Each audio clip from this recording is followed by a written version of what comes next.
Welcome to my reflection video. I am Christine Watts and I am pursuing a master's degree in educational technology from Boise State University. This video highlights some of the projects that I completed as a graduate student, ultimately shaping who I am as an educational technologist. I have learned a great deal during the past 4 years. The artifacts detailed in this video represent the projects that most affected my growth as a professional.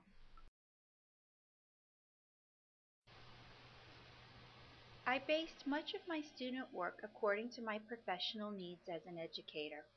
Since I have relocated and changed jobs, I need to set the scene a bit for my projects. When I started this journey 4 years ago, I was living in Reno, Nevada and working as a certified school library media specialist at a brand new middle school.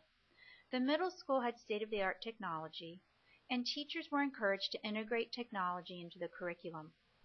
At the middle school, I established the Media Center, ordered all resources for the Media Center, and taught technology and information literacy skills classes. I realized that there was much more I needed to know in the field of educational technology in order to effectively teach information literacy skills and organize resources for my students. Based upon this position, much of my projects that I completed the first 3 years at Boise State University revolve around the information literacy skills curriculum at the middle school level. 2 years later, my husband and I relocated to Phoenix, Arizona. Since we moved well after the school year started, I took a year off from working. Now, in my 4th and final year at Boise State University, I am working as a library and media tech at another brand new elementary school. Unfortunately, I am not currently working as a teacher, but I could not pass up another opportunity to open the library at a new school. The elementary school also presented a new challenge for me. The school is a 1-to-1 iPad school for grades 3 through 6, and the K through 2nd grade students have iPads in their classrooms as well. I am not only in charge of the library, but I also set up the iPads for students to use, as well as troubleshoot any technical issues the students may be experiencing. Although I am not in a teaching position, I decided to focus my projects around integrating iPads in elementary school curriculum. I create technology lessons for both staff and students on how to use apps and how to use the iPad.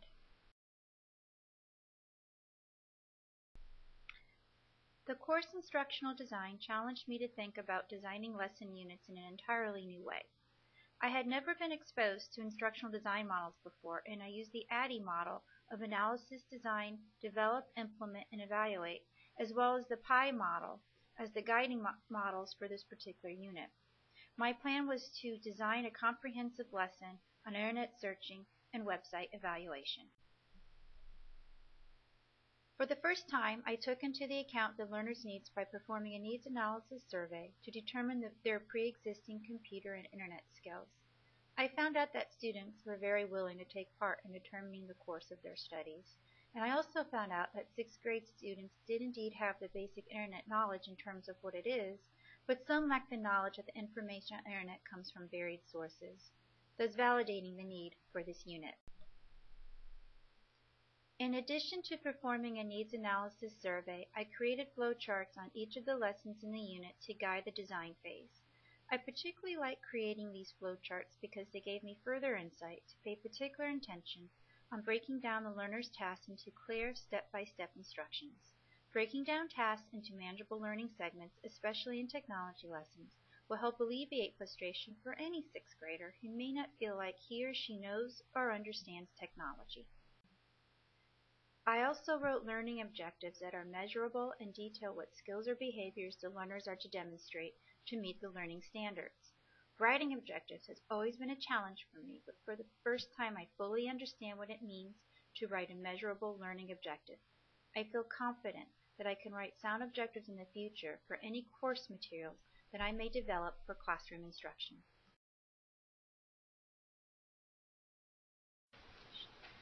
Theoretical foundations of educational technology challenged my thinking to all new levels. Although I was familiar with general educational theory, I now had to apply my personal philosophy based on this theory to my own instructional goals and standards as a library media specialist. The research for my paper, Social Cognitive Theory Applications for the Acquisition of Information Literacy Skills, helped me identify why my middle school students were so quick at foregoing web searches that did not yield the results that they expected in an immediate fashion. The issue at hand was for the students to be able to formulate web searches, and we designed their process by using various keywords and terms. But sometimes students didn't know how to use search terms to get reliable search results. It all came down to improving their perceived self-efficacy and improving their confidence in using technology. So the results of my research in writing this paper, I designed instruction based on the tenets of social cognitive theory, as evident by my instructional design project for EdTech 503. At the recommendation of my instructor, I submitted my paper as a proposal to the Society of Information Technology and Teacher Education for the 2011 conference in Nashville. I was honored, nervous, and excited that the paper was accepted for a session presentation. I took advantage of the conference and attended in its entirety. It was a motivating experience to learn so much about educational technology from such esteemed professionals and meet educators from around the world. My time spent at the conference solidified for me that I have chosen the right career path in seeking a master's in educational technology.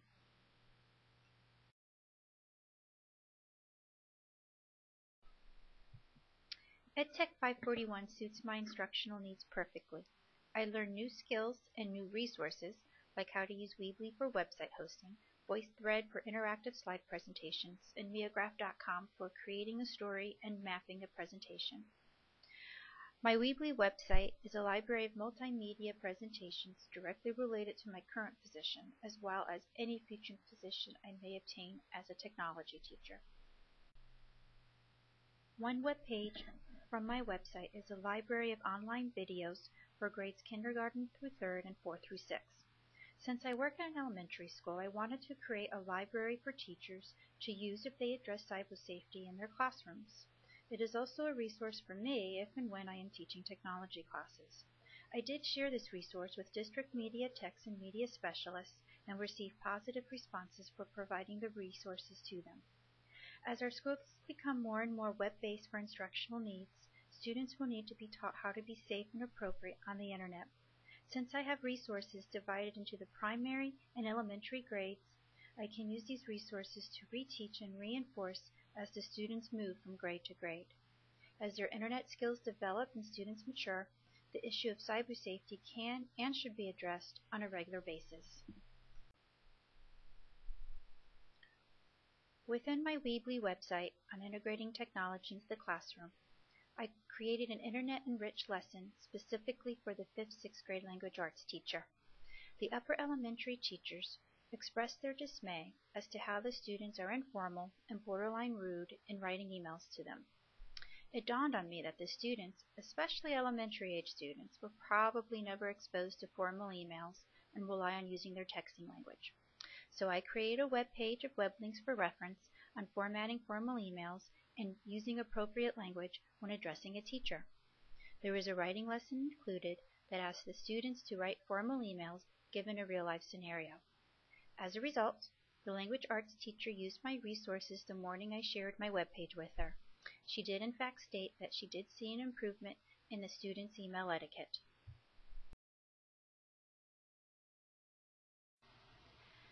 EdTech 512 online course design was one of the last courses I took in the program. For me, it was a great course to take after many of the other courses like EdTech 503, 505, 521, and 523. The project I created for online course design is a compilation of all of my online teaching and instructional design skills that I have learned over the course of the past 4 years.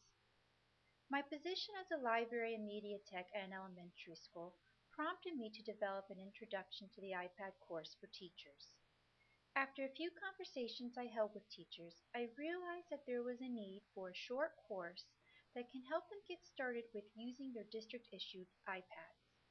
I myself am basically a self-taught user of the iPad, but I wanted to create a course that had a library of how-to videos, web links, and practice exercises all in one place so that the busy teachers will not spend a lot of their precious time blindly learning about the iPad.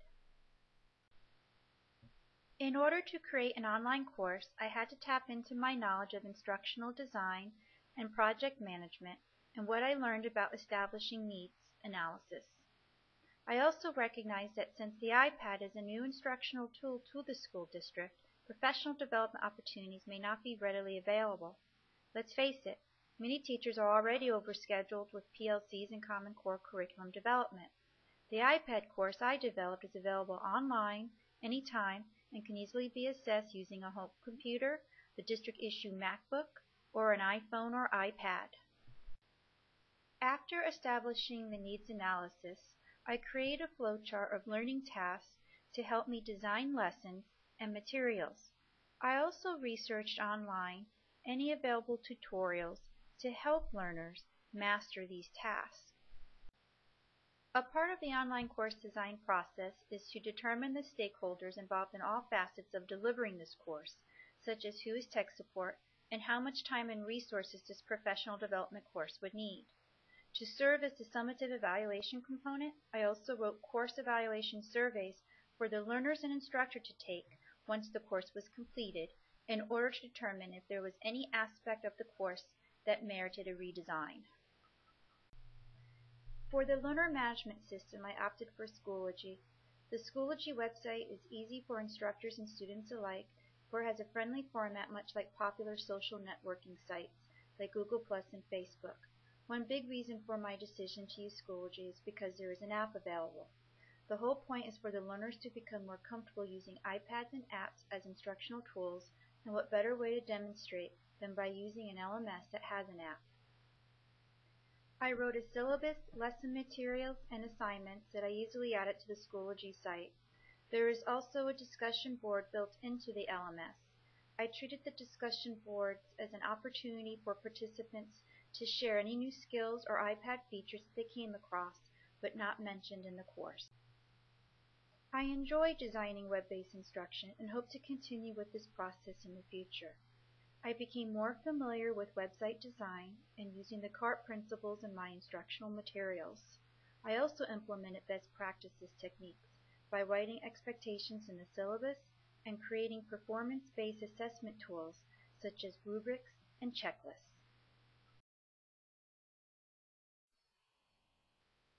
Okay, so this brings us to the conclusion of my reflection video, and I hope you've enjoyed it.